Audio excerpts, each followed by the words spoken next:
नमस्कार मित्रांनो, ठरलं तर मग या मालिकेच्या आजच्या भागात आता प्रियाची पूर्णपणे वाट लागलेली आपल्याला दिसणार आहे.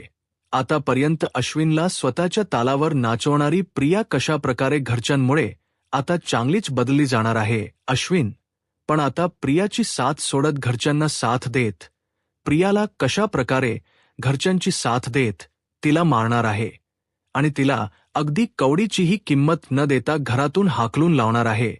प्रिया आता पुरती एकटी पडणार आहे.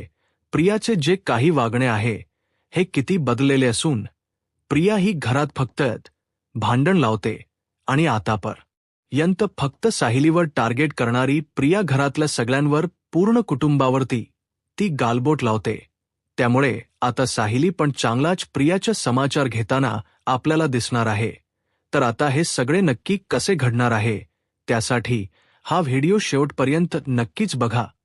तर मित्रांनो, आतापर्यंत आपण मालिकेत पाहिलं की अस्मिताचा मूड ठीक करण्यासाठी सायली आणि घरच्यांनी मिळून छान असे सरप्राईज दिलेले असते अस्मिताला आणि अस्मिता त्यासाठी खूपच खुश असते आणि सगळेजण अगदी भरपूर दिवसानंतर, जवळजवळ दिवाळीनंतर आता गेट टुगेदर झाल्यासारखे जमलेले असतात आणि लहानपणीच्या आणि बाकीच्या सगळ्या अशा आठवणी सगळ्यांसमोर अगदी दाटून आलेले असतात.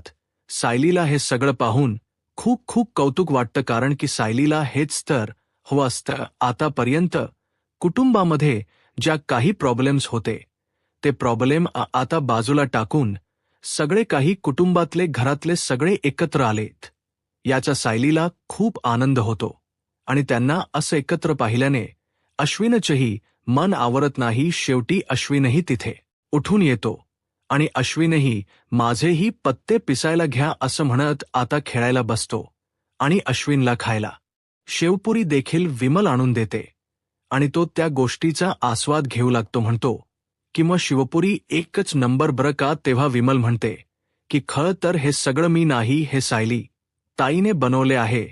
तेव्हा मग हे ऐकल्यानंतर अश्विन तिचीही कौतुक करायला काचकूच करत नाही. अश्विन म्हणतो की सायली वहिनी खूप कमाल बनली बरं का शेवपुरी. आता हे सगळं बोलल्यानंतर सायलीला खूप बरं वाटतं की इतक्या दिवसानंतर अश्विनने मनात कुठलंही काहीही किंतु परंतु न ठेवता माझे कौतुक केले.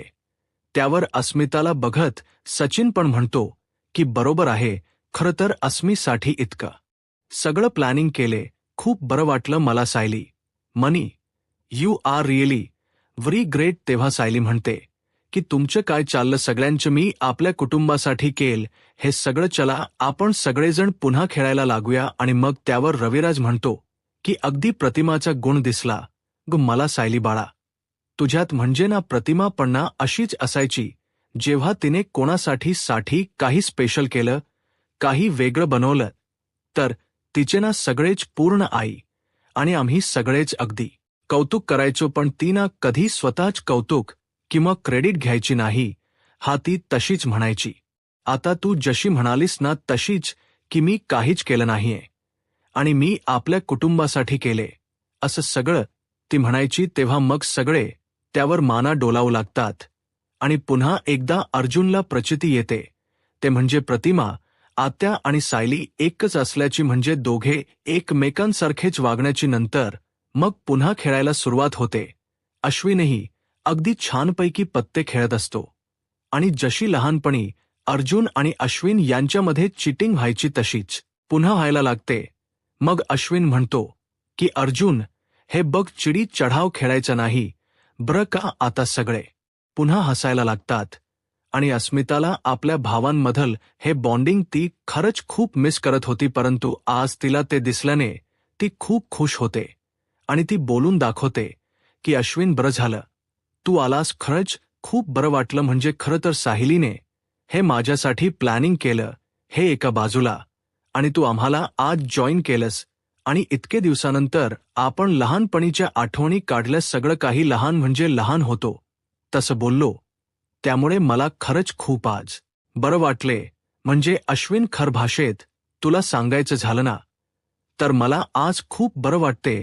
तेव्हा जास्ती आज यामुळे की तू आज जॉईन झाला आम्हाला. अर्जुन म्हणतो की एस बरोबर अस्मिताई, यू आर व्हेरी करेक्ट. म्हणजे ना आज मलाही याचा खूप आनंद झालाय की अश्विन आपल्याबरोबर आलाय आणि हळूहळू ते होणार.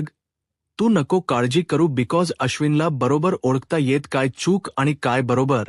अश्विन मात्र गप्पच असतो. त्याच वेळेला त्यांचे हे सगळे असे गेम सुरू असतात आणि प्रिया आतमध्येच असते.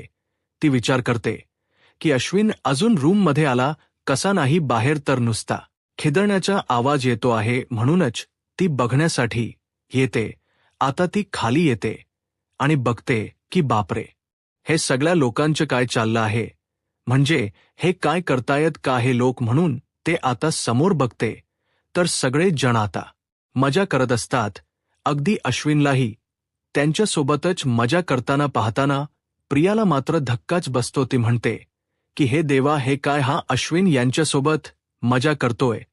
तिला अश्विन पत्ते खेळताना दिसतो, त्याचप्रमाणे मस्तपैकी शेवपुरी आणि रगडा एन्जॉय करताना दिसतो. तिला खूप राग येतो. ती विचार करते की ह्याचं काय आहे, म्हणजे मला बोलून आला की मी खाली जाऊन बसतो आणि आता मात्र सगळ्यांना एन्जॉय करतोय. हा मला तर सांगून आला की मला घरच्यांनी बोलावलंय, मी काही केलो नाहीये तुझ्यासाठी, पण हा स्वतः मात्र तिथे जाऊन मस्त एन्जॉय करतोय. आता अश्विन हा त्यांच्याबरोबर बसलेला असतो. प्रिया मात्र तिथे गपचूप जाऊन बसते. ती स्वतःचा राग कंट्रोल करण्याचा प्रयत्न करत असते. पण इथे अस्मिता आणि बाकीचे सगळेच इतके आनंदाने खिदळत असतात, ते तिला काही पावत नाही. शेवटी घरातल्यांचा आनंद हा कधी प्रियाला पाहवलेलाच नसतो. त्यामुळे ती आता पटकन तिथे जाते आणि ओरडते, थोडासा म्हणजे आवाज करते, अश्विन. परंतु अश्विन तिच्याकडे काही आता लक्ष देत नसतो आणि ती तिथून पाणी पिण्याचं नाटक करत मुद्दाम अश्विन बघत नाही. आता तिच्या डोक्याची सनक उठते. ती विचार करते की नाही, जर मी इथे अश्विनला असंच थांबू दिलं तर अश्विन पुन्हा यांच्या पक्षात जाईल आणि मला तो एकटी पाडेल आणि मला ना एकटीला राहायचं नाहीये. त्यामुळे मी हे सगळं करणारच आहे. कितीही काही झालं तरीही अश्विनला यांच्यापासून मला लांब केलं पाहिजे. अश्विनला रियालिटी काय आहे ते पुन्हा त्याची जाणीव करून दिली पाहिजे की हे लोक आपल्यासोबत कसे वागलेत. आणि पुन्हा ती अश्विनला बोलायला जाते. अश्विनच तरीही लक्ष नसतं. आता मात्र प्रिया भरपूर चिडते. ती म्हणते की अश्विन, अरे काय चाललंय काय तुझं, मी मगासपासून इथे किती वेळ झाला तुला आवाज देत आहे आणि तुझं लक्ष कुठे आहे, असं ती त्याच्यावर आता चिडते.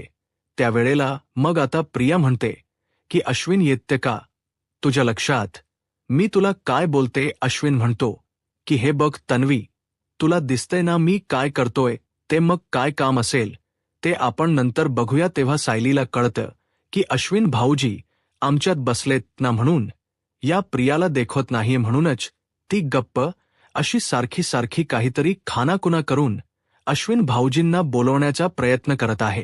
त्यावेळेला अश्विन स्वतःच तिला म्हणतो की हे बघ तन्वी, मी येतो नंतर.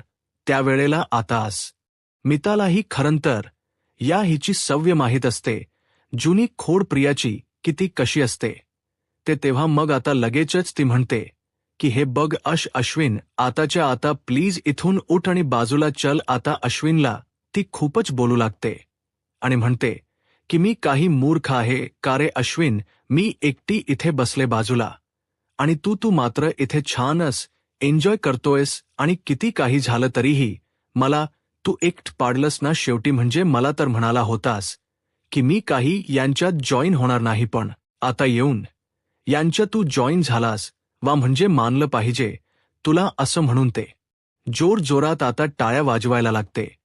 त्यावर आता मात्र अश्विनचा पारा चढतो. बराच वेळ त्याने कंट्रोल केलेलं असतं, पण आता मात्र प्रिया गप्प बसत नाही आणि तोही स्वतःचा म्हणजे कंट्रोल सोडतो आणि म्हणतो की हे बघ, हे काय तुझ्या वागण्याची पद्धत तन्वी. अगं घरात सगळं कुटुंब आहे, तुझे आईवडील माझे आईवडील आहेत, घरात सगळे बहिणी भावंड आहोत आम्ही, आणि तुझं ही वागण्याची काय पद्धत झाली. मला समजू शकेल का की मी इथे यांच्याबरोबर बसलो तर काही प्रॉब्लेम झालाय का, म्हणजे आम्ही लहानपणीच्या आठवणी शेअर करतोय कोणी. एकमेकांशी बाकीचं तर बोलत नाही, निदान मी माझ्या भावंडांबरोबर तरी राहू शकतो, बाकीची गोष्ट सोडच. परंतु अस्मिता ताई सगळ्यासाठी हा सगळा घाट घातलाय ना सायली वहिनीने. मग तिथे मी जर जॉईन झालो तर काय प्रॉब्लेम आहे? आपण तर काही करू शकत नाही. पण जर समोरच कोणी चांगलं करत असेल तर आपण का त्याच्यामध्ये विघ्न आणायचं? यासाठी आपण काहीतरी चांगलं करू शकतो याचा विचार तर करू शकतो ना. यावर आता लगेचच पुढे ती म्हणते की हे बघ अश्विन, ते काही असो, परंतु तुझ्याच हे घरातले ते आपल्यासोबत कसे वागले आहेत हे तू विसरला आहेस का? आणि म्हणूनच तू हे सगळं असं बोलून दाखवतोस मला. आता मात्र रविराजही चिडतो. तो म्हणतो की हे सगळं काय चालू आहे तन्वी? तुझं अगं इथे तुझा नवरा आमच्या सोबत बसलाय, 4 गोष्टी करतोय, आनंदी आहे. त्याचा आनंद तुला पाहवत नाहीये का? अगं इतक्या दिवस तू त्याला आमच्यापासून वेगळा ठेवत होतीस, पण शेवटी तो जो स्वभावाचा आहे तो त्याचा मूळ स्वभाव बदलणार नाहीये. अश्विन खरंच खूप चांगला मुलगा आहे आणि त्याच्या फॅमिलीपासून तो कधीही वेगळा राहू शकत नाही, हे तू तुझ्या मनात बिंबो समजलं तन्वी. कितीही काही झालं तरीही तू त्याच्या फॅमिलीपासून याला तोडू शकत नाही.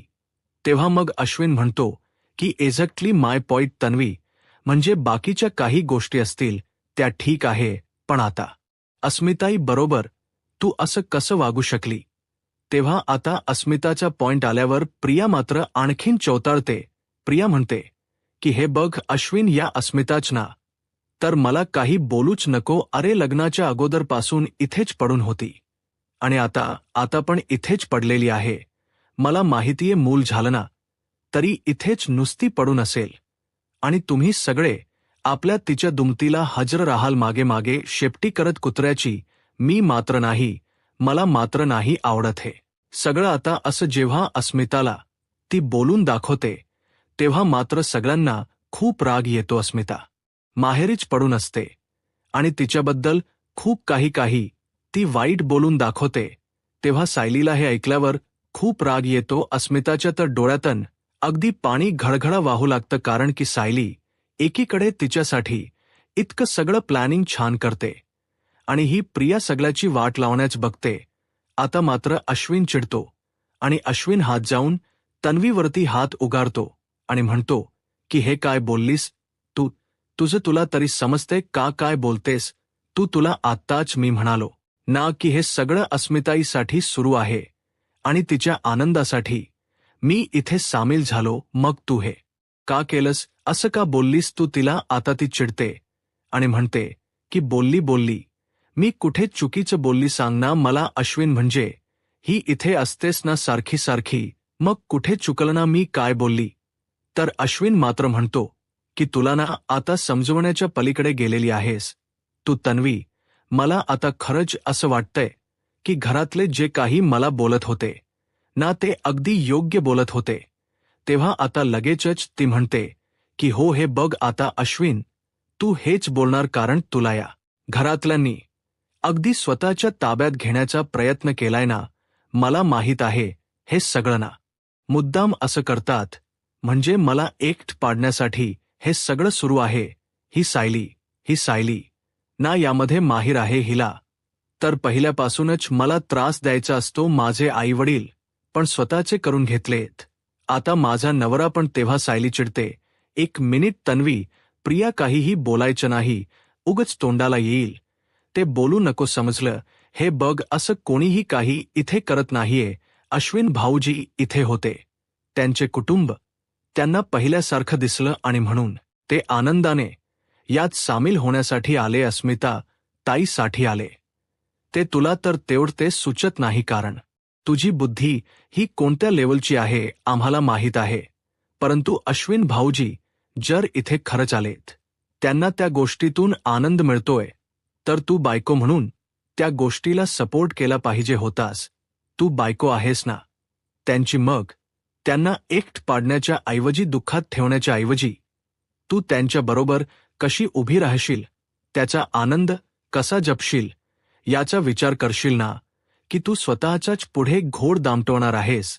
हे बघ लक्षात ठेव प्रिया, तुझ्याकडून तर समजूतदारपणाची अपेक्षा मला अजिबात नव्हती, न कधी असेल, परंतु जर तुझ्यामुळे माझ्या घरातल या कुटुंबाला म्हणजेच माझ्या घरातल्या लोकांना काहीही त्रास होईल ना, तर मात्र मी अजिबात सहन करणार नाही. समजलं आता प्रियाच्या या वागण्यामुळे घरातल्या प्रत्येकाला वाईट वाटलेलं असतं. सायलीने इतके अतोनात प्रयत्न करून घरात इतकं आनंदाचं वातावरण, खेळीमेळीच वातावरण तयार केलेलं असतं, परंतु प्रियाच्या या वागण्यामुळे सगळीकडे अगदी वाट लागलेली असते. तर या सगळ्यामध्ये अर्जुन म्हणतो की हे बघा, मला माहिती आहे हे सगळं ना मुद्दाम वागते ही तन्वी, मी तिचं वागणं हे असंच आहे आपल्यामध्ये तो सामील झाला ना, त्यामुळे आता खरं तर हे सगळं होत असताना अस्मिताला खूप वाईट वाटत असतं. अस्मिताला सचिन समजावतो की हे बघ, प्लीज वाईट वाटून घेऊ नको, सगळं काही व्यवस्थित आहे आणि आहेत ना सगळे तुझ्यासोबत, त्यामुळे प्लीज जरा शांत हो.